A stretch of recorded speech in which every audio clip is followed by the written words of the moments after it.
అందరికీ నమస్కారం. దాసర్ రాము, తెలకాబలిజా కాపు చేసి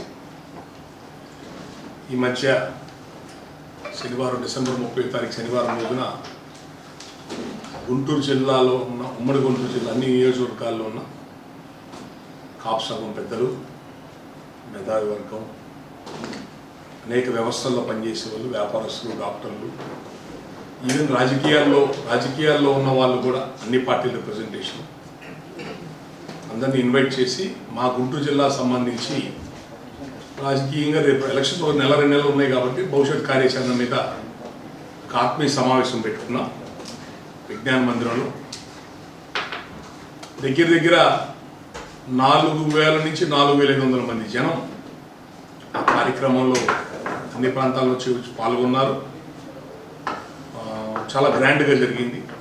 కార్యక్రమాన్ని కూడా మేము ముందు వేద పండితులు పెద్దల నుంచి వాళ్ళ చేత ఆశీర్వచనం తీసుకొని ఎస్సీబీసీ నాయకుల చేత జ్యోతి ప్రజ్వలన వాళ్ళ చేత చేయించి ముందు ప్రారంభ ఉపన్యాసం వాళ్ళ చేత చేయించి తర్వాత మేము కాపు సంఘం పెద్దలందరూ మీటింగ్ స్టార్ట్ చేసుకున్నాం. మీటింగు చాలా బ్రహ్మాండంగా జరిగింది. కాపు సంఘం అందరూ కూడా కార్యక్రమంలో పాల్గొన్నారు.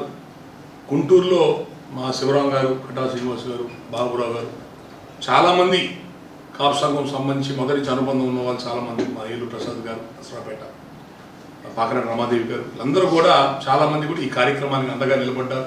మలిశెట్టి సుబ్బారావు గారు, వీళ్ళందరూ కూడా లింగశెట్టి ఈశ్వరరావు గారు ఎక్స్ఎమ్మెల్యే, ఆయన పెద్ద తలకాయ కార్యక్రమం నిలబడి ముందు నడిపించారు. ఆయన అందరూ కలిసి సమిష్టిగా చేసిన కార్యక్రమం. డబ్బులు కూడా అదే మీటింగ్లో అందరూ చూస్తుండగానే పెద్దలు కొంతమంది స్వచ్ఛందంగా కార్యక్రమాన్ని కూడా సహకరించారు. వీళ్ళందరినీ కలుపుకొని ఒక మంచి కార్యక్రమం జరిగింది.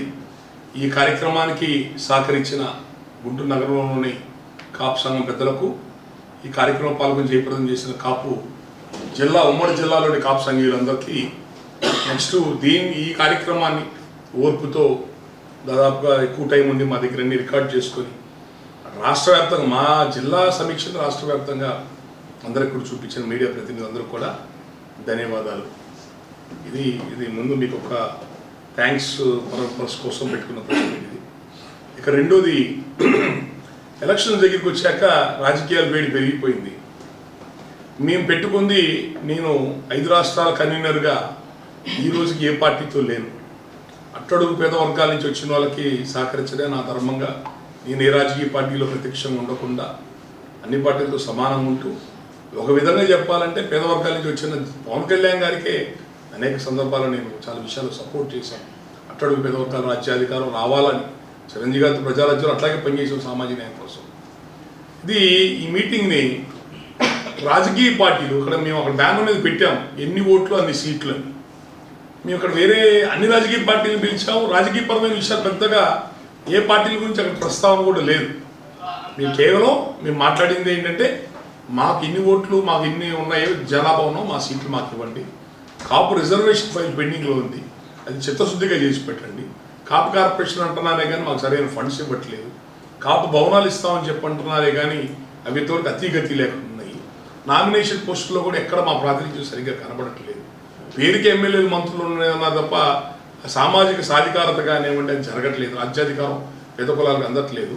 బీసీ ఎస్సీ కులాలు కలుపుకొని పనిచేద్దాం, అట్టడుగు పేద వర్గాలు అందరూ కలిసి పనిచేద్దాం, మన సమస్యల మీద ముందుకు పోదాం. రాజకీయ పార్టీ అన్ని పార్టీల్లో ఉన్న నాయకులు కూడా మీ అందరూ కూడా కలిసి ఉండండి, మా సహకారం కులసంఘం పరంగా మా సహకారం మీకు ఉంటుంది అని చెప్పని చాలా సహృదమైన వాతావరణంలో, మంచి వాతావరణంలో ఎవరు కూడా ఎవరి పార్టీల గురించి గొప్పలు చెప్పుకోకుండా, ఒక పార్టీకి అనుకూలంగా మాట్లాడకుండా ఇంకో పార్టీని వ్యతిరేకించకుండా కుల పెద్దలు అందరూ కూడా ఆ మీటింగ్లో మాట్లాడారు. ఎంతో బాగా జరిగింది. ఎవరో ఒక రాజకీయ పార్టీ ప్రతినిధిగా వచ్చిన ఒక ఆయన మరి కావాలని రసాబాస్ చేశాడో తెలియదు కానీ మీరు ఏం చెప్పాలో చెప్పుకోండి అంటే అది వదిలేసి గట్టిగా కేకలు పెట్టడం, కుల పెద్దల్ని ఏకవచనంతో మాట్లాడటం, ఎప్పుడో చచ్చిపోయిన రంగా గురించి ఇప్పుడు ఎత్తడం దేనికి అంటాం. ఈ కాపు వనభోజనాలు ఏంటి, ఎవరికి వాడు కాపు సంఘాలు, ఎవరికి వాడు కాపు సంఘాలు పెట్టడం అంటే అహంకారపూరితమైన, అంటే రెచ్చగొట్టి దాన్ని డిస్టర్బ్ చేసే వాతావరణంలో ఒక పార్టీ నాయకుడు వచ్చి అందరూ సమయం పాటిస్తూనే ఉన్నారు. అయ్యా మీరు ఏం చెప్పాలో చెప్పుకోండి, అది కేకలు పెట్టబాకంటే మీరు మీడియా ఆపేసేయండి, మీడియా వైపు కట్ చేయండి, తర్వాత మాట్లాడదాం. ఉంది ఒకళ్ళు కష్టపడి గుంటూరులో ఎవరో కాపు సంఘాలు కష్టపడి మీటింగ్ పెట్టుకున్నప్పుడు, గౌరవంగా పిలిచినప్పుడు మీరు ఆ పార్టీ సంబంధించి ఏం చెప్పాలో చెప్పుకోండి. ఏ పార్టీ టీడీపీ వాళ్ళు ఉన్నారు ఆ కార్యక్రమంలో, ఎవరు కూడా టీడీపీకి అనుకూలంగా కూడా మాట్లాడారు. వైసీపీ వాళ్ళు వచ్చారు కార్యక్రమానికి, కానీ కనీసం వాళ్ళు డయాల్స్ కూడా రాలా. కొంతమంది పెద్దల కింద కూర్చున్నారు, కొంచెంసేపు ఉండి వెళ్ళిపోయారు. జనసేనకు సంబంధించిన వాళ్ళు కూడా చాలా మంది ఉన్నారు. నేను పవన్ కళ్యాణ్ గారు అంటే ఇష్టం నాకు కూడా. మీ ఎవరు పవన్ కళ్యాణ్ గారు ఎవరికి వెళ్ళి ఎత్తలా. అక్కడ కులం సమస్యల మీద మాట్లాడితే ఒక వ్యక్తి కావాలని కొంచెం రసాబసగా మాట్లాడిన దాన్ని అడ్వాంటేజ్గా తీసుకొని దాన్నే చూపిస్తూ ఒక వైసీపీకి అనుకూలమైన ఒక పేపర్ ఏమో రసాబసా అని రాసేయండి పేపర్లో. ఈరోజు ఏబిఎన్ మరి ఎక్కడ ఏదో ఛానల్లో ఇది ఎవరో వైసీపీ ప్యాలెస్ వాళ్ళ దగ్గర ఉండి నడుపుతున్నారని అంటే, అంటే మా కులానికి ఒక వ్యక్తిత్వం లేదా, మాకు ఆత్మాభిమానం లేదా, తిండికి గుడ్డగా లేక బతుకుతున్నామా? ఒక మీటింగ్ పెడితే ఎంత అవుద్ది? మహా అయితే 4 లక్షలు 5 లక్షలు అవుద్ది. ఆ డబ్బులు కూడా లేకుండా ఇంకెవరి దగ్గర డబ్బులు అడుగు తినేసుకొని మీటింగ్లు పెట్టుకునే పరిస్థితులు ఉన్నామా? ఊరి ఒక మాట అక్కడ చెప్తే 1 లక్ష రూపాయలు పోగేసి ఇచ్చారు జనం అందరూ కలిసి. మిగతా పెద్దలు మేము పెట్టుకునేది కాకుండా వాళ్ళెవరో వెనకాల ఉండి పెట్టించారు, వాళ్ళెవరో వీళ్ళెవరో పెట్టిస్తే దాసరాము పెట్టే స్థాయిలో ఉన్నాడా దాసరాము? ఐఏఎస్ వాళ్ళం అయితే ఏదో పార్టీలు గమ్ముడిపోయే వాళ్ళంగా మేము ఇన్నాళ్ళకి ఎందుకుంటాం? ఏ సీట్లు లేని ఏ ఓట్లు లేని జనసేనకి ఎందుకు సహకరిస్తాం మేము? ఒక టీడీపీ పార్టీ ఒక రకంగా ఆలోచన చేస్తుండే వైసీపీకి అనుకూలంగా పెట్టారు ఈ మీటింగ్. వైసీపీ వాళ్ళేమో జనసేన టీడీపీ వాళ్ళు కేకలు పెట్టుకున్నారు, ఇదేదో వేరే ఉద్దేశంతో పెట్టారని చెప్పి వాళ్ళంటే మేము ఏ లక్ష్యం కోసం పెట్టామో ఆ లక్ష్యం నీరు గారిపోతుంది. కులస్తులను ఐకమత్యం చేసి సమైక్యంగా ఉండి బీసీఎస్సీ కులాలు కలుపుకొని పనిచేసుకుందాం అబ్బాయి, మన సమస్య మీద కలిసి పోరాడదాము, అట్టడుగు పేద వర్గాల రాజ్యాధికారం కోసం నిలబడదామని చెప్పని మేము మంచి వాతావరణంలో మీటింగ్ పెట్టుకుంటే మీరు మీడియా ప్రతినిధులు అందరూ ఉన్నారు అక్కడ. ఒక వ్యక్తి అల్లరి చేయడం తప్ప ఇంకెవరన్నా ఎక్కడైనా పొరపాటు మాట్లాడారా? ఎక్కడైనా ఒక గొడవ అయిందా? అన్ని వేల మంది వస్తారు, అందరి భోజనాలు ఒక్కరి కూడా భోజనం లేకుండా ఎవరిని పంపించామా?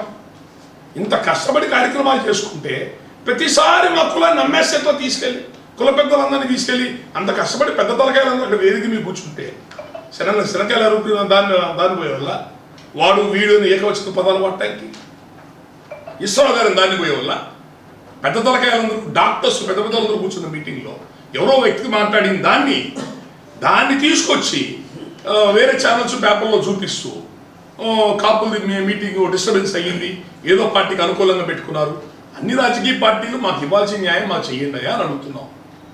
ముఖ్యంగా మా గుంటూరు జిల్లా ఎందుకు పెట్టామంటే పేరుకే జనాభా 5 లక్షల ఓట్లు ఉంటున్నాం, సీట్లు ఉండట్లేదు.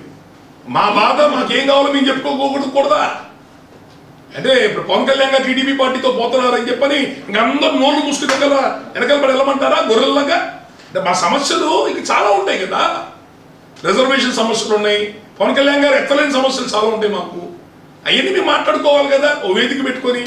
దాన్ని తీసుకెళ్ళి ఏదో రాజకీయ పార్టీకి అంటగట్టేస్తే మమ్మల్ని బ్రోకర్లు చేసేస్తుంటే ఇది ఎంతవరకు ధర్మం? కాపు కులం ఎంత ప్రేమిస్తుందో అంత ద్వేషిస్తుంది. రాజకీయ పార్టీలకు ఇదే హెచ్చరిక. ఈ కులాన్ని మీకు ఇష్టం వచ్చినట్టుగా అన్వయం చేసుకుంటూ ఎలక్షన్లో మీకు అనుకూలంగా మీకు ఓట్లు తెచ్చుకునే విధంగా ఈ కులాన్ని ఏదో రెచ్చగొట్టి మీరు మా మీటింగుల్ని వక్రీకరించి వేరే రకంగా చేసే ప్రయత్నం చేస్తే చాలా తీవ్రమైన మూల్యం చెల్లించుకుంటారు. ఒక్కసారి మేము కన్నెల్లో చేసామంటే ప్రభుత్వాలు మారుతాయి. మేము వాటన్నిటి దూరం ఉంటున్నాం, పేద కులాలను కలుపుకొని పనిచేసుకుంటున్నాం. మేము ప్రజారాజ్యం నుంచి చాలా ఓర్పుతో పనిచేసుకుంటున్నాం. ఎవరి విషయాలు ఏలు పెట్టట్లా, మేము ఎవరినో మాట విమర్శించట్లా, మా పనులే మేము చేసుకుంటున్నాం. మా బాధలు చెప్పుకుంటున్నాం. దీన్ని దయచేసి ఎవరు రాజకీయంగా వాడుకునే ప్రయత్నం చేస్తే మాత్రం చాలా తీవ్ర పరిణామాలు ఉంటాయి. ఎలక్షన్స్లో మూల్యం చెల్లించుకోవాల్సి వస్తుంది. 2024లో కూడా సాధ్యమయ్యే పరిస్థితి కనపడలేదు. ఎందుకంటే టీడీపీ జనసేన పొత్తులే అవుతుంది, బొంగబెట్టి రాధా కావచ్చు, ముద్రగడ పద్మనాభం కావచ్చు, వైసీపీలోకి వెళ్ళే అవకాశాలు ఉంటాయి. కాపులు మొత్తం కూడా విచ్ఛిన్నం అయిపోయారు, రాజ్యాధికారం సాధ్యం కాకపోవచ్చు అనిపిస్తుంది. లేదండి, కాపులు ఎక్కడ విచ్ఛిన్నం అవ్వలేదండి. కాపులు ఎక్కడ విచ్ఛిన్నం కాలేదు. కాపులు తమ్ముడు తనవాడిగా ధర్మం తప్పకూడదు అనే కులం ఇది. ఇప్పుడు ఒక పార్టీ కంటా ఉండి ఒక పార్టీకి భుజాలు వేసుకోవడం ఇలాంటి కాపు కులంగా కులపించి లేదు. దాదాపు అన్ని పార్టీలతో సమానంగానే ఉన్నారు. పవన్ కళ్యాణ్ గారు ఒక మార్పు తీసుకొస్తారని చెప్పని అందరం ఆశపడ్డాం. ఇప్పటికి కూడా ఆలోచన ఉంది, మా మనసులో ఉంది. కాకపోతే వాళ్ళు ఇచ్చే సీట్లు షేరింగ్ విషయంలో పూర్తి స్థాయిలో ఆయన 50-60 సీట్లు అడుగుతున్నారు. వాళ్ళు ఎన్ని ఇస్తారో ఏంటనేది మనకు నిర్దిష్టంగా మనకి ఇంతగా తెలియదు. వాళ్ళు ఆయనకి ఇచ్చే గౌరవ మర్యాదను బట్టే ఓటు ట్రాన్స్ఫర్ అవుతుంది అవతలకి. అంతేగాని ఊరికినే ఆయన చెప్పారు కదా, మొత్తం జాతి వేరే బీసీఎస్సీ కులాల్లో ఉన్న యువత అందరూ కలిసి వచ్చారు కదా. అక్కడ ఉన్న వాళ్ళు ఆయన ఇచ్చే గౌరవ మర్యాదలు ఎన్ని కూడా ఉంటాయి. ఇవే కాదు, రేపు రాబోయే ప్రభుత్వాలు ఏ ప్రభుత్వాలు ఏర్పడ్డా కూడా అతి తక్కువ స్వల్ప మెజారిటీతోనే ప్రభుత్వాలు ఏర్పాటు చేస్తాయి, హంగులు వచ్చే అవకాశాలు ఉండొచ్చు. అమిత్ షా గారు ఒక మాట అన్నారు జనసేన పార్టీ పెద్దలతో, 10 ఎమ్మెల్యేలు 3 ఎంపీలు తెచ్చుకొని మిమ్మల్ని ముఖ్యమంత్రి చేస్తా ఉన్నారు అంటే అంత టైట్ ఫైడ్ ఎలక్షన్ జరగబోతుంది. కాబట్టి రేపు రాబోయే ఈక్వేషన్స్లో ఖచ్చితంగా పేద వర్గాలకు న్యాయం జరుగుతుందని మేము అనుకుంటున్నాం. అదే రాబు గారి జీవితాశయం నేను అన్నది ఎందుకంటే పవన్ కళ్యాణ్ ముఖ్యమంత్రి కావాలి, మా జాతికి రాజ్యాధికారం కావాలని మీరు కలగా ఉన్నారా లేదా? పవన్ కళ్యాణ్ గారే ముఖ్యమంత్రి కావాలనుకోలేదండి. చిరంజీవి గారి దగ్గర నుంచి సామాజిక న్యాయం, అట్టడుగు పేద వర్గాల రాజ్యాధికారం అనేది కోరుకున్నాం. చిరంజీవి గారు పవన్ కళ్యాణ్ కాదు, అది మొదటి నుంచి అధికారంలో ఉన్న రెడ్డి కమ్మ కాకుండా మిగతా పేద కులాలు కూడా అవకాశం దొరకాలని నేను మీకు కోరుకుంది. ఈ రోజుకి అదే స్టాండ్ మీద ఉన్నాం. రేపు రాబోయే ఎలక్షన్స్ లో కూడా ఆ సామాజిక న్యాయం మా పేద కులాలకు ఎవరైతే గౌరవప్రదంగా సామాజిక న్యాయం అందించడానికి ప్రయత్నం చేస్తారో వాళ్ళకి పూర్తి స్థాయిలో పనిచేస్తారు. దానికి వేదిక ఏదవుతున్నారు? సామాజిక కులాలకి అధికారం రావాలంటే దానికి వేదిక ఏదో ఒకటి ఉండాలి కదా. ఇప్పుడు ఉన్న వేదికలతో ఇప్పుడు ముందుకెళ్తాం. ఇప్పుడు నెల రోజులు ఎలక్షన్స్ పెట్టుకున్నాము. ఈ టైంలో మనం ఎవరు కొత్త ప్రత్యామ్నాయాలు నిర్మాణాలు చేసే వ్యవస్థలు ఏమి ఉండవు. ఈ రోజుకి జనసేన పవన్ కళ్యాణ్ గారు 10 సార్లు చెప్తున్నారు, ఖచ్చితంగా పేద కులాలకి గౌరవం న్యాయం జరిగే విధంగానే నా యొక్క విధానం నా పొత్తులు ఉంటాయి అని అన్నారు. ఈ రోజుకి ఆయన నమ్మకం, అదే నమ్మకంతో ముందుకు